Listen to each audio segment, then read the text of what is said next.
Audio Jungle. Alkonia kompaniyasi Rossiyada yurgan yurtdoshlarimizga arzon va qulay, ishonchli avtobus va mikroavtobuslar xizmatini taklif qiladi. Sankt-Peterburg va Moskva shaharlaridan Toshkentga tez va arzon narxlarda avtobus hamda sprinterlar xizmatidan foydalanishni taklif etadi.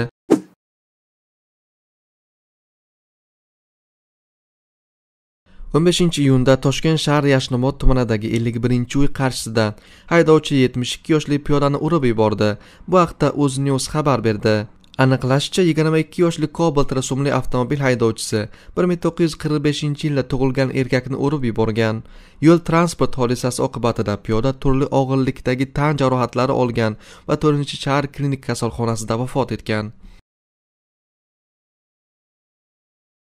2007-yilning 13-iyun kuni soat 16:00larda o'tkazilgan tezkor tadbir davomida Sardor Umarov Chilonzor tumanidagi xonadonida fohishaxona saqlab 50 ming so'm evaziga fuqaro D va R'ga jinsiy aloqa uchun sharoit yaratib berganligi aniqlandi. Bu haqda Toshkent shahar IIB matbuot xizmati ma'lum qildi. Mazkur holat yuzasidan Chilonzor tumani IIB huzuridagi tergov bo'limi tomonidan O'zbekiston Respublikasi JKning 131-moddasi 2-qismi fohishaxona saqlash alomatlari bilan jinoyat ishi qo'zg'atilib, tergov harakatlari olib borilmoqda. Shavkat Mirziyoyev raisligida O'zbekiston Davlat jahon tillari universitetida shahar, tuman faollari, mutasaddi tashkilotlar vakillari ishtirokida yig'ilish bo'lib o'tdi. Bu haqda O'zA xabar berdi.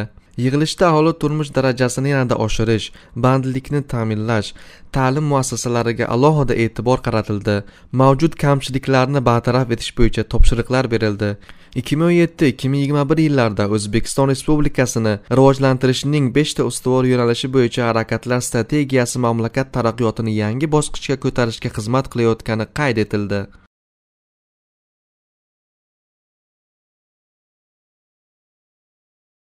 Rossiya prezidenti Vladimir Putin har yil o'tkazadigan jonli muloqotlarida o'zini Rossiyaning munosib yetakchisi o'laroq ko'rsatib keladi. Ammo bu yilgi muloqotida prezident ancha noqulay ahvolga tushib qoldi. Kremldagi ob-havodan yaxshi xabardorlar Putin Rossiyada yirik namoyishlar tinchimayotgan bir paytda jonli muloqot o'tkazishga qaror qilganidan afsuslanishi mumkinligini aytmoqda. Har doimgidek oldindan tayyorlangan muloqot 11-iyun kuni bo'lib o'tdi. 4 soat davom etgan suhbat davomida prezidentga asosan ish haqi bilan bog'liq savollar berildi. Tahlilchi Mark Galeotto suhbatda Putin qayta urg'u bergan masala iqtisod va nihoyat oyoqqa turayotgani bo'ldi. Tabiiyki bu fikrni qayta takrorlashga majburligi hukumat statistikasi qanday bo'lishidan qat'iy nazar oddiy rossiyaliklarning aksariyati hech qanday ijobiy o'zgarish his qilmayotganini anglatadi dedi. Ko'plab rossiyaliklar duch kelgan iqtisodiy qiyinchiliklar odamlar orasida norozilik o'sib borishga sabab bo'lmoqda. Hafta boshida Rossiyada keyingi yillardagi eng yirik namoyishlar bo'lib o'tdi. Ularga muxolifatchi va korrupsiyaga qarshi kurashuvchi faol Aleksey Navalniy yetakchilik qildi. Galeotti suhbatda ochig'i Putin hozir chetlab o'tib bo'lmaydigan mazkur tadbirni boshlaganidan afsuslansa kerak deb o'ylayman. Uning tayyorgarligi yoki g'ayrati haqida savol yo'q. Lekin endilikda u bu ishdan huzur olmayotgani ko'rinib turibdi dedi. Tomoshabinlardan biri prezidentdan Putin tayyorlangan savollar bilan o'tayotgan bu sirkka odamlar ishonadi deb o'ylaysizmi deb so'radi. Qachon iste'foga chiqasiz deya savol berdi yana bir rossiyalik. Dosh telekanali tahlilchisi Stanislav Belkovskiy hatto Vladimir Vladimirovich Putin ham qariyapti. Albatta oddiy odamlardan sekinroq suratda, ammo hatto uning o'zi ham mazkur mazmunsiz ermakdan charchadi deb fikr bildirdi. Ijtimoiy fikr. Jamoatchilik fikrini o'rganish markazi mutaxassislari 2007-2008 yillarga mo'ljallangan korrupsiyaga qarshi kurashish bo'yicha davlat dasturi ijrosi doirasida fuqarolarning ushbu illatga munosabatini o'rgandi. Bu haqda Xalq so'zi xabar bermoqda. So'rovda qatnashganlarning aksariyat qismi 91% davlat rahbarining ushbu illatni ildizi bilan yo'q qilish, jamiyatda korrupsiyaga qarshi murosasiz munosabatni qaror toptirishga qaratilgan qonunchilik tashabbusini qo'llab-quvvatlamoqda. Respondentlarning yarmidan ko'pi jamiyatda korrupsiya bor deb hisoblaydi. Bu haqda Qoraqalpog'iston Respublikasi, Toshkent, Sirdaryo va Surxondaryo viloyatlari aholisi ko'proq qayd etgan. So'rov shuni ko'rsatdiki, shahar aholisi qishloq odamlariga qaraganda jamiyatda korrupsiya mavjudligini ko'proq ta'kidlagan. Tadqiqotda qatnashganlarning 76% fikricha, Mazkur illat hamma joyda emas, balki jamiyatning ayrim sohalarida bor. Masalan, respondentlarning 37% tomonidan sog'liqni saqlash korrupsiyaga eng ko'p kirib borgan soha sifatida ko'rsatib o'tilgan. Undan keyin ta'lim sohasi turibdi, 31%. So'rovda ishtirok etganlarning har 4-chisi ayrim huquq-tartibot organlari korrupsiyalashgan degan fikrni bildirgan. Bandlik, ijtimoiy ta'minot, kommunal xizmat, bank, soliq va bojxona idoralari, hokimliklar hamda boshqalar faoliyatida ham korrupsiya uchrashi bildirilgan. Markaz xodimlari muammoning ildizini aniqlashga harakat qildi. Respondentlarning 64% korrupsiyani huquqiy, 51% iqtisodiy, 46% ijtimoiy, 45% axloqiy muammo sifatida biladi. O'zbekistonliklar fikricha fuqarolik jamiyati keng miqyosda rivojlanmaganligi, jamoatchilik nazorati yaxshi yo'lga qo'yilmaganligi, huquqiy madaniyatning yetarli darajada emasligi kabi muammolar korrupsiyaning turli idoralar faoliyatida keng tarqalishiga sabab bo'lyapti. Mansabdor shaxslar vakolat doirasining kengligi, ularning fuqarolari farovonligi bilan bog'liq qarorlarni qabul qilishga ta'sir etish imkoniyati ham korrupsiyaning paydo bo'lish ehtimolini oshiradi. Moddiy ahvolini yaxshilab olish hamda boyish istagi mansabdor shaxslarni korrupsiyaga undaydi.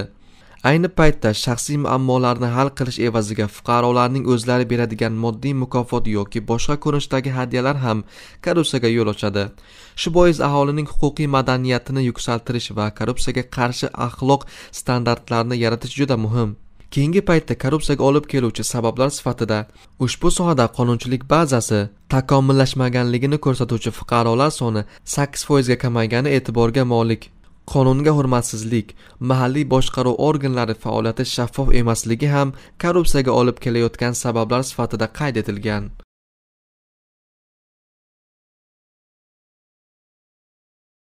AQSh harbiy dengiz kuchlarining Fitzgerald esminetsi 17-iyun shanba tongida Yaponiya sohillari yaqinida konteynerlar tashiydigan Filippin savdo kemasi bilan to'qnashib ketdi. Bu haqda Amerika qurolli kuchlarining Tinch okeani qo'mondonligi rasmiy vakili David Benhem ma'lum qildi, deb xabar berdi TASS. Fitzgerald 17-iyun tongi 2:30 da Yakasukadan 103 km janubi-g'arbida savdo kemasi bilan to'qnashib ketdi, deya ta'kidladi David. Esminets qo'mondoni Bryce Benson jiddiy jarohat olib, Yakasuka shifoxonasiga evakuatsiya qilingan. Interfax nashrining AQSh harbiy dengiz floti vakillariga tayanib bergan xabariga ko'ra, to'qnashuv oqibatida 4 nafar dengizchi jarohat olgan va yana 7 nafar bedarak yo'qolgan. Filippin kemasi ekipaji a'zolaridan hech kim jarohat olmagan. Hodisa oqibatida esminetsning bir nechta bo'lmasiga suv toshgan, keyinroq bu jarayon to'xtagan, deb yozadi Meduza. Rossiya Federatsiyasiga davlat tashrifi chog'ida mehnat migratsiyasi bo'yicha muhim kelishuvga erishdik. Bizning bu boradagi pozitsiyamiz aniq. Odam qayerda bo'lsa ham ishlashi, oilasi, bola chaqasini boqish kerak. Umuman mana shu Rossiya Federatsiyasi bilan qo'l qo'ygan mana shu migratsiya bo'yicha muhim kelishuv bu yillar davomida kerak bo'lsa 10-15 yildan beri bizga bir azob edi, tashvish edi. Nimaga desangiz, bizning farzandlarimiz bizga yoqadimi, yoqmaydimi o'sha yerda ishlayapti. Ularning tinchligi, osoyishtaligi bizga kerak. Shuning uchun biz ikki tomonlama shartnoma qo'ydikki, ular nimaga javob beradi?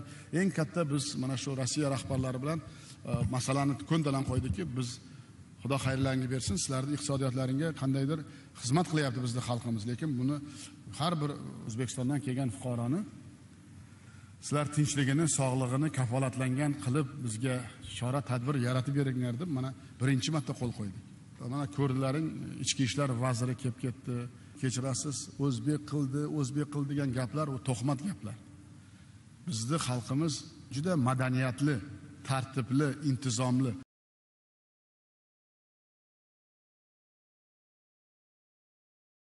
O'zbekiston prezidenti Shavkat Mirziyoyev 13-iyun kuni sud organlarida adolatni ta'minlash borasidagi ishlariga bag'ishlangan videoselektor yig'ilishini o'tkazdi. Prezident unda jumladan sudyalar orasida uchrayotgan jinoyatchilik holatlariga ham to'xtalib o'tdi. Shavkat Mirziyoyevning ma'lum qilishicha, so'nggi yillarda qariyb 50 nafar sudya jinoiy javobgarlikka tortilgan. Birgina 2017-yilning birgina yarim yilligida 7 sudya jinoyatga qo'l urgan. Oxirgi yillarda qariyb 50 nafar sudya jinoiy javobgarlikka tortildi.